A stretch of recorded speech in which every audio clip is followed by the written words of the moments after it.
Ladies and gentlemen, jangan lupa like, share, dan subscribe ya.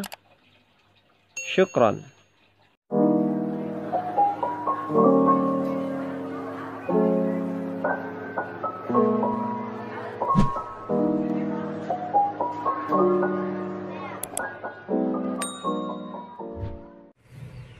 Assalamualaikum warahmatullahi wabarakatuh. Saya Cersi Anggraini dari jurusan Ilmu Hukum Fakultas Syariah dan Ilmu Hukum Universitas Islam Negeri Sultan Syarif Kasim Riau dengan NIM 110207224444. Kita masuk ke sanksi hukuman bagi pelaku pencurian. Had atau hukuman mencuri secara umum, orang yang melakukan pencurian akan dikenakan had berupa potong tangan. Dasar hukumnya adalah Al-Quran Surat Al-Ma'idah ayat ke-38 yang berbunyi, laki-laki yang mencuri dan perempuan yang mencuri, potonglah tangan keduanya sebagai balasan atas apa yang telah mereka kerjakan dan siksaan dari Allah. Nah, Rasulullah SAW telah menjelaskan secara rinci tingkat potong tangan untuk orang yang melakukan pencurian lebih dari satu kali. Nah, seperti sabda yang sudah diriwayatkan oleh Syafi'i, yang pertama adalah jika mencuri untuk pertama kali, maka potong tangan kanannya. Jika mencuri untuk yang kedua kalinya, potong kaki kirinya. Jika mencuri untuk yang ketiga kalinya, maka potong tangan kirinya. Jika mencuri untuk yang keempat kalinya, maka potong kaki kanannya. Jika mencuri untuk yang kelima kalinya atau seterusnya, maka akan dihukum takzir dan dipenjara hingga bertobat. Dan Allah Maha Perkasa dan lagi Maha Bijaksana. Bagian yang dipotong adalah pergelangan tangan dan kaki. Hukum had, pencuri laki-laki dan pencuri perempuan itu sama. Dan untuk hukuman hamba sahaya dan budak wanita sama dengan had orang yang merdeka. Had tersebut ditetapkan ketika mencuri barang kaum muslim dan non-muslim. Nah, dan juga di samping dihukum, orang yang mencuri juga diwajibkan untuk mengembalikan barang yang telah mereka curi. Apabila barang tersebut sudah tidak ada, maka bisa diganti dengan barang yang baru atau dengan seharga barang tersebut.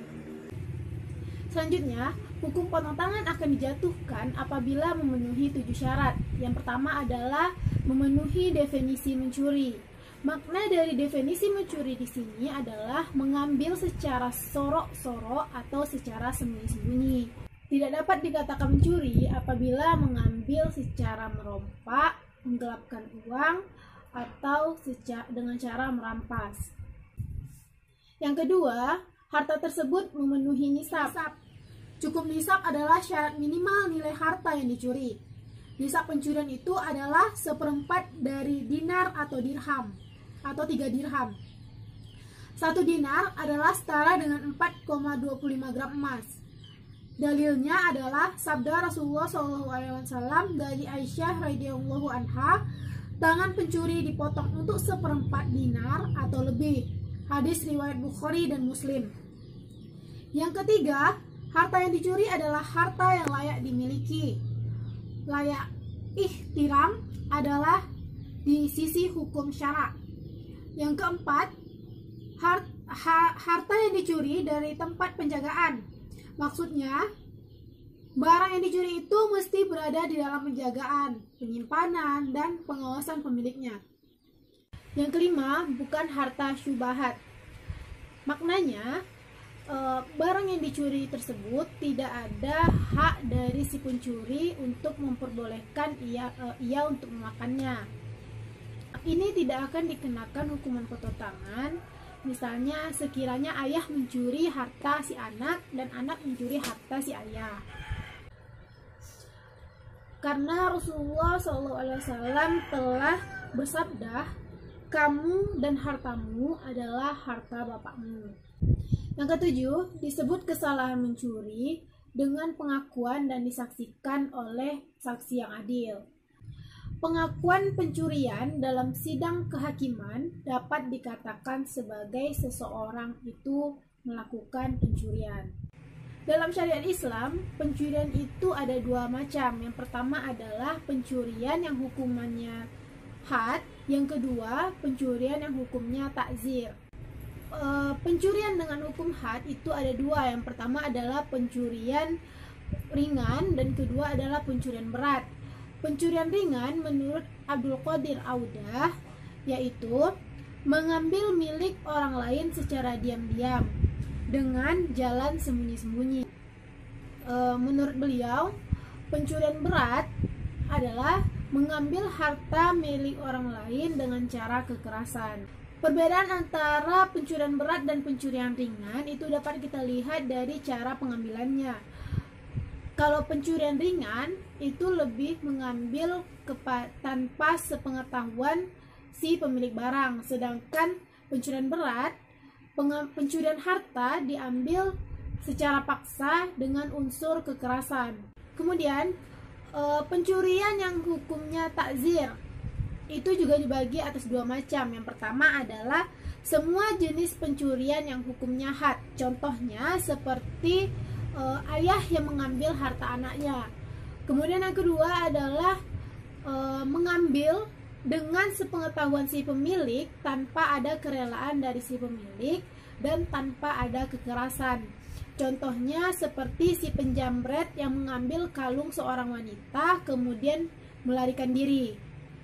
Selanjutnya adalah unsur-unsur pencurian. Dapat dilihat dari definisi yang sebelumnya. Unsur-unsur ini terdiri dari 4 macam. Yang pertama adalah mengambil secara diam-diam.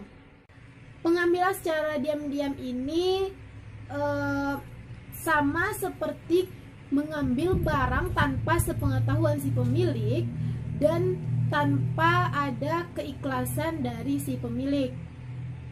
Pengambilan sempurna harus memenuhi 3 syarat. Yang pertama adalah pencuri mengeluarkan barang dari barang curian dari tempat si pemilik. Yang kedua, barang yang dicuri dikeluarkan dari kekuasaan si pemilik. Yang ketiga, barang yang dicuri menjadi kekuasaan si pencuri. Kemudian yang kedua adalah barang yang diambil berupa harta. Salah satu unsur penting dalam hukuman potong tangan adalah barang yang diambil merupakan mal atau harta. Apabila barang yang dicuri tersebut bukan harta, seperti hamba sahaya atau anak-anak yang belum tamyiz, maka pencuri tidak dikenakan hukuman had. Akan tetapi, menurut Imam Malik dan Zahariyah berpendapat bahwa anak kecil yang belum tamyiz bisa menjadi objek pencurian, walaupun bukan hamba sahaya, dan pelakunya bisa dikenai hukuman had. Yang ketiga adalah harta milik orang lain. Dalam kaitannya, dalam unsur yang ketiga ini, yang paling penting adalah bukan si pencuri, melainkan orang lain. Dengan demikian, apabila barang tersebut tidak ada pemiliknya, sama seperti benda-benda yang mubah, maka pengambilannya tidak dianggap sebagai pencurian, walaupun dilakukan secara diam-diam. Demikian pula orang yang melakukan pencurian tidak dikenai hukum had apabila terdapat syubhat atau ketidakjelasan dalam barang yang dicuri. Dalam hal ini pelakunya hanya dikenai hukuman takzir. Contohnya seperti pencurian dilakukan oleh orang tua terhadap anaknya. Dalam kasus semacam ini, orang tua dianggap memiliki bagian dalam harta anak tersebut. Demikian pula orang yang melakukan pencurian tidak dikenai hukuman had apabila mencuri harta yang dimiliki bersama-sama dengan orang yang menjadi korban. Karena hal-hal ini juga dipandang sebagai syubhat. Pendapat ini dikemukakan oleh Imam Abu Hanifah, Imam Syafi'i, Imam Ahmad, dan golongan Syiah. Akan tetapi, menurut Imam Malik, dalam kamus pencurian, harta milik bersama, pencuri tetap dikenai hukuman had apabila pengambilannya itu mencapai nisab pencurian yang jumlahnya lebih besar daripada hak miliknya. Pencurian hak milik umum menurut Imam Abu Hanifah, Imam Syafi'i, Imam Ahmad, dan golongan Syiah Zaidiyah sama hukumnya dengan pencurian hak milik bersama. Karena dalam hal ini, pencurian dianggap mempunyai hak hingga hal ini juga dianggap sebagai syubhat. Akan tetapi, menurut Imam Malik, pencurian tetap dikenakan hukuman had. Yang terakhir adalah adanya niat yang melawan hukum. Unsur yang keempat ini dari pencurian dikenakan hukum had adalah adanya niat yang melawan hukum. Unsur ini terpenuhi apabila pelaku pencurian mengambil satu barang padahal ia tahu bahwa barang tersebut bukan miliknya dan karena haram untuk diambil. Dengan demikian, apabila ia mengambil barang tersebut dengan keyakinan bahwa barang tersebut adalah mubah, maka ia tidak dikenakan hukuman. Karena dalam hal ini tidak ada maksud melawan hukum. Di samping itu, untuk memenuhi unsur ini, syarat pengambilan tersebut dilakukan dengan maksud untuk melindungi barang yang dicuri. Apabila tidak ada maksud untuk memiliki, maka dengan sendirinya tidak ada maksud melawan hukum. Oleh karena itu, ia tidak dianggap sebagai pencuri. Demikian pula halnya pelaku pencurian tidak dikenakan hukuman apabila pencurian tersebut dilakukan karena terpaksa atau darurat atau dipaksa oleh orang lain. Hukuman untuk tindak pidana pencurian. Apabila tindak pidana pencurian tersebut telah terbukti, maka si pelaku akan mendapatkan dua hukuman. Yang pertama adalah penggantian kerugian atau daman. Penggantian kerugian menurut Imam Abu Hanifah dan murid-muridnya, penggantian kerugian dapat dikenakan terhadap pencuri apabila ia dikenakan hukuman potong tangan. Akan tetapi, apabila hukum potong tangan dilakukan, maka pencuri tidak dikenakan lagi penggantian kerugian. Dengan demikian, menurut mereka, hukum potong tangan dan penggantian kerugian tidak dapat dilaksanakan sekaligus bersama-sama. Alasannya adalah bahwa Al-Quran hanya menyebutkan hukuman potong tangan untuk tindak pidana pencurian. Sedangkan menurut Imam Syafi'i dan Imam Ahmad, hukum potong tangan dan penggantian kerugian dapat dilaksanakan secara bersama-sama. Menurut Imam Syafi'i dan Imam Ahmad, hukuman potong tangan dan penggantian kerugian dapat dilakukan secara bersama-sama. Hal ini dikarenakan ada dua hak yang dilanggar, yaitu yang pertama adalah hak Allah dan kedua adalah hak si pemilik barang. Hukuman potong tangan ini dijatuhkan sebagai imbangan terhadap Allah, sedangkan penggantian kerugian dilakukan untuk imbangan terhadap hak manusia. Menurut Imam Malik dan murid-muridnya, apabila barang yang diambil oleh orang yang mampu, maka orang tersebut harus mengganti kerugian di samping dengan diterimanya hukuman had, yaitu potong tangan.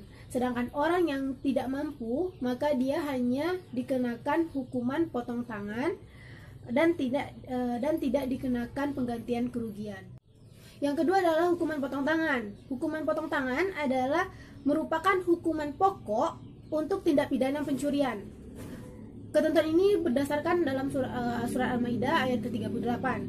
Hukum potong tangan merupakan hak Allah yang tidak dapat digugurkan, baik oleh korban maupun oleh ulil amri, kecuali Syiah Zaidiyah. Menurut mereka, hukum potong tangan bila digugurkan dimaafkan oleh korban si pemilik barang. Hukuman potong tangan dikenakan terhadap pencurian yang pertama dengan cara memotong tangan dari penggerangan tangannya, seperti yang sudah saya jelaskan ya di awal tadi. Adapun batas potong tangan menurut ulama 4, yaitu Imam Malik, Imam Abu Hanifah, Imam Syafi'i, dan Imam Ahmad adalah dari pergelangan tangan. Sedangkan menurut Khawarij, potong tangan dari pundak. Alasan jumhur ulama adalah karena pengertian minimal dari tangan itu adalah telapak tangan hingga pergelangan tangan dan jari. Sedangkan alasan Khawarij karena bagian tangan itu meliputi dari keseluruhan dari ujung jari sampai ke batas pundak. Terakhir adalah hikmah hukuman atau ukubah bagi si pencuri. Yang pertama adalah membuat orang yang mau berbuat pencurian mempertimbangkan kembali 1000 kali pertimbangan, sebab hukuman yang akan diterima sangatlah menyakitkan dan berpengaruh terhadap kehidupan masa depan. Yang kedua adalah orang jera untuk melakukan tindakan pencurian kembali. Yang ketiga adalah terpeliharanya harta masyarakat dari gangguan orang lain. Yang keempat, terciptanya kehidupan kondusif, aman, dan bahagia. Yang kelima, mengurangi atau bahkan menghapus beban siksaan di akhirat bagi si pelaku pencuri. Yang keenam, menimbulkan kesadaran kepada setiap orang agar menghargai dan menghormati hasil dari jerih payah orang lain.